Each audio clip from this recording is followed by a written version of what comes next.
나는 자연인이다. 제가 제일 좋아하는 프로거든요. 그런데 그 프로만큼 좋아하는 것이 동물농장하고요. 그 다음에 개는 훌륭하다. 그렇거든요. 저는 이걸 보면서 동물은 과연 우리가 먹을 대상으로만 하나의 고기 덩어리로만 봐야 되는가? 아니면 애완견, 소위 어떤 그 완굿과 같은 그런 존재인가? 아니면은 반려의 존재인가? 하는 생각을 하게 되거든요. 자, 저는 이런 것을 볼 때마다 이 동물에 대해서 한번 논의를 해봐야 되겠다. 그러던 중에 만난 책이 긴긴밤입니다. 긴긴밤은 동물의 입장에서 인간을 바라보는, 그리고 동물의 입장에서 그들의 해방을 찾아가는 여정을 담고 있거든요. 여러분, 한번 긴긴밤으로 들어가 볼까요?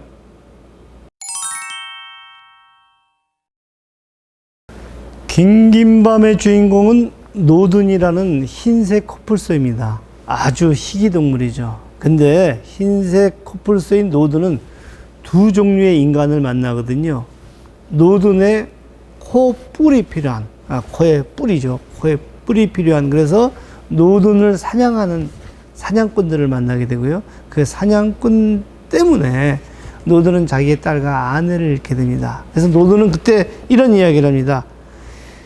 이 세상에 대해서 화가 나서 견딜 수가 없다. 나는 인간들에게 복수를 할 거야. 이렇게 얘기를 하는데 또 다른 인간을 만나게 되거든요. 그 인간은 노든을 극진하게 보호를 하려고 하는 그런 인간들이거든요. 자, 그러면 이 인간들에게 노든은 고마워했을까요? 노든은 이야기합니다. 코뿔소 노든의 말년은 극진한 대우를 받는 왕에 가까웠다. 하지만 그것은 인간의 생각일 뿐이지 사실 노든은 그것 때문에 행복하지는 않았다. 끊임없이 찔러대는 바늘들, 그리고 매일 똑같이 반복되는 하루, 그리고 얼마나 먹나, 얼마만큼 자느냐 하는 것들을 체크하는 그 인간들이 사실은 노든에게는 굉장히 고마운 행위였었던 것 같지만 실제는 그러지 않았다. 책에는 이렇게 얘기하거든요. 사실 그들이 노든에 대해서 아는 것은 아무것도 없었다. 정말 아무것도. 이렇게 얘기를 하거든요. 그러니까 노든의 입장에서 이야기를 하지 않았다는 건가요?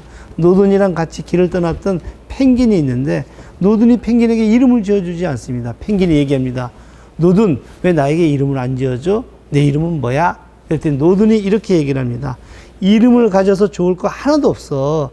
나도 이름이 없었을 때가 훨씬 행복했거든.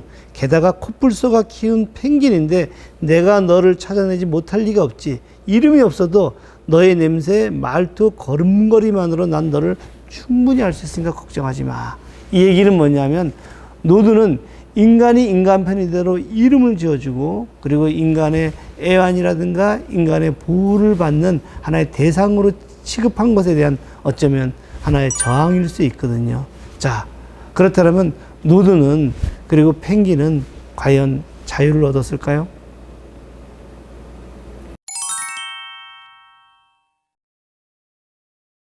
나는 생각한다. 여기서 나는 인간이죠. 동물은 생각할까요? 생각하지 않을까요? 아주 근본적인 질문인데, 사실 인간이 생각하기 이전에 신이 생각했거든요. 신의 생각으로부터 이제 인간이 생각한다라고 선언한 것이 데카르트거든요. 데카르트는 인간이 생각한다고는 했어요. 하지만 동물은 생각한다고 했을까요? 그러지 않았거든요. 그래서 동물은 생각하지 않기 때문에 동물은 기계다. 신이 아주 정교하게 만든 기계에 불과하다. 이렇게 봤거든요. 자, 그래서 동물을 해부를 하잖아요. 산채로 고통스럽게 막 할 때도 사실은 데카르트 눈 하나 깜짝거리지 않았거든요. 자, 우리가 개를 뻥 차면 깨갱 그러잖아요. 그랬었을 때 데카르트는 뭐라 그랬는지 아세요? 저것은 우리가 물건을 탁 떨어뜨리면 쨍그랑하고 유리가 깨어지는 소리에 불과하다. 그래서 동물은 감정도 없다. 이게 이제 데카르트의 입장이거든요. 자, 비슷한 입장들 속에 있었던 사람이 칸트거든요. 칸트는 인간은 이성을 갖고 있다고 봤는데 동물은 그렇지 않다고 봤거든요. 그래서 데카르트와 같은 맥락에서 동물은 대상에 불과했는데 사실은 그런 칸트가 데카르트와는 다른 입장을 취하거든요. 우린 동물에게 잘해야 된다. 왜 그러면 칸트는 그랬을까요? 칸트가 생각할 때 동물을 잔혹하게 다루다 보면 우리도 모르는 사이에 인간도 잔혹하게 다룬다. 그런 거거든요. 마치 깡패들이 잔혹성을 기르기 위해서 동물들을 막 죽이는 연습을 하는 거랑 비슷하거든요. 어찌되었거나 근대 철학자들은 데카르트나 칸트는 전부 다 동물이라는 것은 하나의 감정을 갖고 있지 않고 이성을 갖고 있지 않다. 그렇기 때문에 함부로 다루어도 된다. 이랬는데 그것과 반하는 철학자가 나타나요. 그게 벤담이거든요. 벤담은 어떻게 생각하냐? 인간에게 가장 중요한 것은 이성이 아니야. 쾌락이야. 쾌락과 불쾌가 주요한 하나의 인간을 판단하는 원칙이 돼야 돼. 자, 그러면 동물은 쾌락과 불쾌를 느낄까요? 안 느낄까요? 벤담은 느낀다고 봤거든요. 그렇기 때문에 인간과 동물은 동일하다. 그렇기 때문에 동물을 인간처럼 다뤄야 된다. 이렇게 봤거든요. 그걸 그대로 받았던 사람이 싱어라는 사람인데, 싱어라는 사람은 인간과 동물은 쾌락의 측면에서 벤담이 얘기한 것처럼 동일하다. 그래서 이 사람이 아주 멋진 말을 하는데, 이익, 평등, 고려의 원칙. 그러니까 쾌락이 높아지게 되는 이익을 평등하게 고려해야 된다. 이게 원칙이거든요. 그래서 동물과 인간은 쾌락을 증대시키도록 해야 된다. 재미난 거 뭔지 아세요? 우리가 고기를 먹을 때 굉장히 기분이 좋잖아요. 쾌락이 높아지잖아요. 동물의 입장에서는 어떻게 돼요? 잡혀먹으니까 기분이 굉장히 나쁠 거 아니에요. 누구의 쾌락이 더 우선이지 했을 때 당연히 인간의 쾌락이 우선이거든요. 동물은 잡아야 되는데 잡을 때 어떻게 잡아야 되냐? 기를 때나 잡을 때 가장 고통을 최소하게 잡아야 된다. 그렇게 봤기 때문에 사실은 동물 해방론이라는 책을 썼지만 후세의 사람들은 싱어가 얘기했던 것은 뭐냐? 동물 복지론이다. 이렇게 얘기를 하게 되는 건 거죠. 자, 여러분들 동물 복지론도 놀랍지 않습니까? 그동안엔 동물을 대상으로 다뤘는데 이제는 최소한도 애완의 입장까지 온 건 거죠. 그리고 반려의 입장까지 이제 넘어가는데 결정적인 역할을 한 것은 레건이거든요. 레건이라는 사람은 이제 누구한테 달려가면 칸트한테 달려갑니다. 당신이 말이야, 인간만이 이성을 가지고 있고, 그리고 우리는 그에게 의무를 가져야, 도덕적으로 대해야 될 의무를 갖는다고 했는데, 동물도 그렇지 않아? 동물도 똑같이 인간과 다르지 않지 않아? 그들도 고유의 가치를 갖고 있잖아. 내재적인 가치를 갖고 있잖아. 내재적인 가치를 내재적으로 다뤄줘야 되지. 그래서 우리는 그들에게 의무를 가져야 돼. 그래서 그가 주장한 것은 동물 권리론이거든요. 그래서 동물 권리론에 관한 책을 쓰기 시작하고, 그리고 그로 인해서 아주 급진적인 동물 해방론이 이제 전개되기 시작합니다. 자, 여러분, 어떻게 생각하세요? 동물은 육식의 대상입니까? 애완입니까? 왕구처럼 아주 잘 정교된 하나의 인간을 기쁘게 하는 애완동물입니까? 아니면 반려동물입니까? 아니면 그 이상의 하나의 어떤 존재입니까? 이 모든 것들은 사실 인간이 어떻게 그 문제를 다루느냐에 따라서 상당히 달라진다는 거.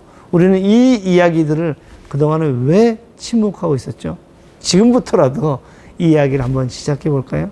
그리고 우리는 정말 종차별주의자가 아닌지인지를 긴긴 밤을 매개로 해가지고 이야기해 보지 않으시렵니까?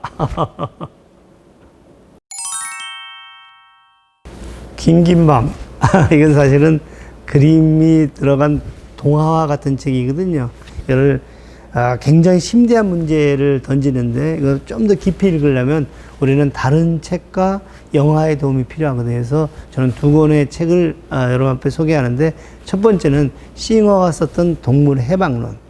이것은 정말 동물에 대한 아주 새로운 인식론적인 전환을 가져둔 책이다. 이렇게 보시면 되고요.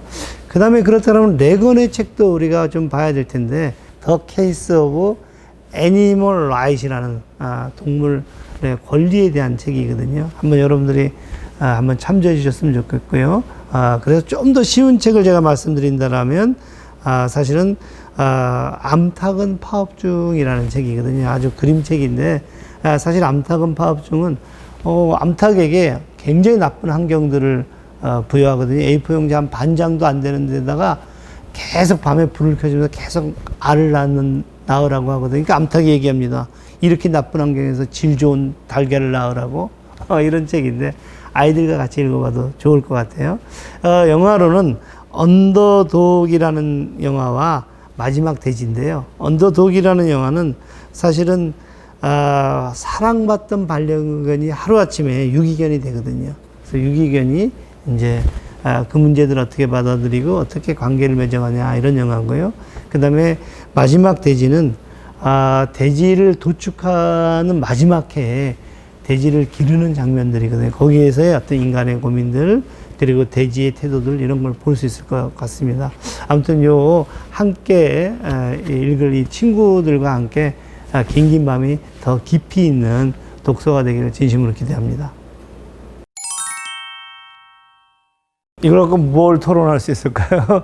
먼저 저는 동물하고 나하고의 교감에 대해서 이야기를 해볼 수 있을 것 같아요.